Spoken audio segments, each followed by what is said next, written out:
Hey guys, Inder this side from 24/7 everything. Hope you all are doing great. We are again back with another video and this time it's on Vivo V20. So in this particular video, we'll be going to do the review part of latest available version with the version number 1.70.51. So let's begin with that. So firstly, we'll focus on a battery point of view. So let me open battery section. So in this, we'll be firstly discuss about battery charging time. So to fully charge the phone from 0 to 100%, it took nearly about 1 hour and 10 minutes, which is quite more as compared to the previous version. Like on previous version, that is 1.70.44, it was taking 1 hour and 2 minutes and 3 minutes. And prior to that, sometime under 1 hour or 58 minutes or 59 minutes. So not sure how bad Vivo engineers are working on updating these parts, because it is hardly 5 to 6 months since the release of this particular phone, and we are getting, like, with the 33-watt charging for 4000 ampere battery, it's taking nearly about 1 hour and 10 minutes. So apart to this, we can discuss about ideal battery drainage. So again, ideal battery drainage is there. So for a span of 8 to 9 hours, if you will be putting your phone in an idle state, the ideal battery drainage would be 2 to 3%. And whereas if you will be putting your phone for 10 to 11 hours in an idle state, it will be 3 to 4%. So I think 1 to 2% can be optimized if Vivo engineers can work on this. But again, this usually depends upon the number of apps you might have installed on your phone. And sometimes those are also the key things which do drain the battery. Now let's discuss about the battery consumption with respect to gaming. So for that, let me open Call of Duty game first. So I've just opened the audio and graphics settings section. So I was using very high graphic quality and very high frame rate. So to summarize all these things or analysis of this particular game, I tried to play 1 hour of gameplay for 2 to 3 different times so that I can provide my true analysis for the same. So on an average, the battery consumption for this particular game was nearly about 17 to 18% and sometimes 16 to 17%. So and a part of this, temperature readings were like 32-degree at the starting of the gameplay and 38 after the once I completed the 1 hour of gameplay. So on an average, the temperature was like fluctuating between 31 to 38, 32 to 38, and so on. At most it goes to 38. And again, some little bit heat generation I have faced at my side, but I usually play the games during a properly ventilated room so that it will be neutral in that particular sense, because sometimes you might be playing game in a corner of a room where you might have a lot of heat generation from your device or phone. If you will be sitting in the center just below the fan, cooler, AC, whatsoever, then that might be again different scenarios. And so apart to this, gameplay was butter smooth. I haven't faced a glitch or issue overall. Now let me open Free Fire game. So for Free Fire game, I was using these graphic settings like high graphic settings, or I would say ultra graphic setting, high performance, high FPS, and so on. Again, the same scenario. I tried to play 1 hour of gameplay for 2 to 3 different times so that I can provide my analysis on that. So for this particular game, sometimes the battery consumption was 13 to 14% and sometimes it was 14 to 15%. And on an average, the temperature was fluctuating between 33 to 37 degrees. It never goes beyond 37 degrees. So maybe, but in this particular game, again, I have faced the heating generation issue. And we are almost in a mid of month May, or I would say May month. So, and approaching towards the summer season. So maybe in next 1 or 2 months, we will be seeing more heat generation from our phone with respect to battery charging time, gaming sessions, or I would say battery consumption with respect to other graphic centric games, and so on. So after the battery section, now let's discuss about the storage. So most of the users have a doubt that whether I would say external or SD card is available or not after this update or not. So at my side, internal storage is accessible, portable storage, or I would say external storage, is also accessible. USB preferences are also working fine with respect to where you can transfer data from from your mobile to PC or laptop, or vice versa. Aside to that, sound section. So again, sound is almost same as per the previous version, be it 1.70.44 or beyond that. Now let's discuss about the status of network and internet.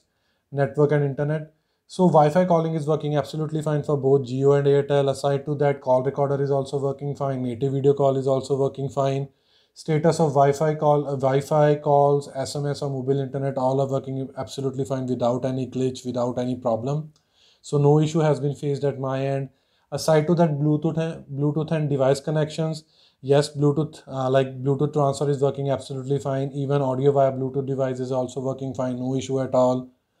Aside to that, screencasting or screen mirroring, that is also working absolutely fine. There is no issue. Yeah, like able to connect on a very first instance, be it using Intel based laptop or AMD based laptop. So I haven't faced a single issue in that. Afterward, now let's move to the very critical part with respect to security. So in security, if you are using PIN, pattern swipe, password, all are working absolutely fine, no issue at all. Fingerprints are also using, or I would say are working absolutely fine. Face unlock is also working absolutely fine. Now the other underlying issue that have been like mentioned by users on the my previous videos is related to app lock. So let me confirm you that as well. Like it is working absolutely fine at my side. I'm just going to open app lock. So now it is asking me to enter password and so on. So let me just put fingerprint. It is working fine. Now let me show you the like app encryption or app lock. So I by default turned on for like Amazon and Chrome. So I'll be opening for first Chrome. Now it is asking for face unlock or password. So let me show. Once it will see my face unlock process, it will be unlocking that. Let me open Amazon again. Again the same thing. So overall app lock section is also working absolutely fine. If you are facing any issue, then I will suggest you to reset these particular settings in terms of app lock and again re-enable it by choosing the same password or maybe different password and see whether it is working fine or not at your side. After this, we'll discuss about status of camera to API. So level 3 support is already available since the time I have opened this particular, like purchased this particular phone or opened for the very first time. So there is no issue. Although I have tried 2 to 3 different Gcam, but no one is working properly. So I just discarded it. And even the Vivo stock camera is, I think, sufficient with respect to each and every available settings. Now let's discuss about the wide one, which is somewhat controversial in this particular update. So at my side, it is showing me L3, but I had a word with one of the viewer, that is Rajesh, and he shared a screenshot from his device, which was showing L1, and at my side, it is showing L3. And most of the users are also facing issue with respect to this, and they are seeing L3.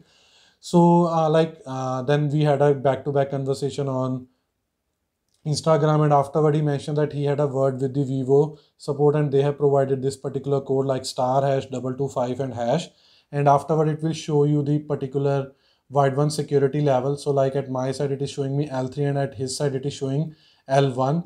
And aside to that, let me show you the app version, which is also like a little bit different as compared to the one at his side and at my side. At my side it is lower one and at his side it is the updated one. So this is the app version which is showing 1.1.1.1118, and at his side it is quite different or somewhat different one. So if again, I'll recommend each one of you whosoever will be watching my video, like try to run this particular code and see whether what's it's showing at your side and whether app version is different as compared to mine or someone else. And you can post the same app version in the comment section so that we can have a proper review for that part, and I'll try my level best to again reach to the Vivo support. I did from my side and they mentioned me that please take a backup of your phone and just reach out to any Vivo support center nearby in your city or state, and they will roll back your software and so on, and it will be reverting to the wide one certification L1.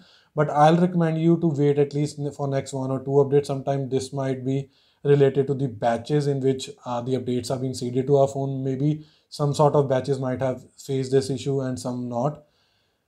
And afterward, we can discuss about the benchmarks. So for that, let me open Antutu benchmark. So I'm using Antutu 9 framework now with the version 9.0.6 open beta version, which is showing me score as 3,44,381, and below ones are the consolidated on the basis of CPU, GPU, memory management, and UI or UX.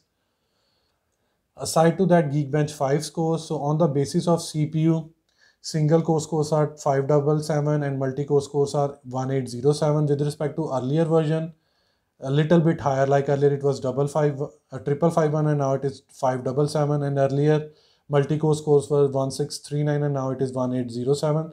But again, they have changed the algorithm as well, or maybe framework, so it might be fluctuating.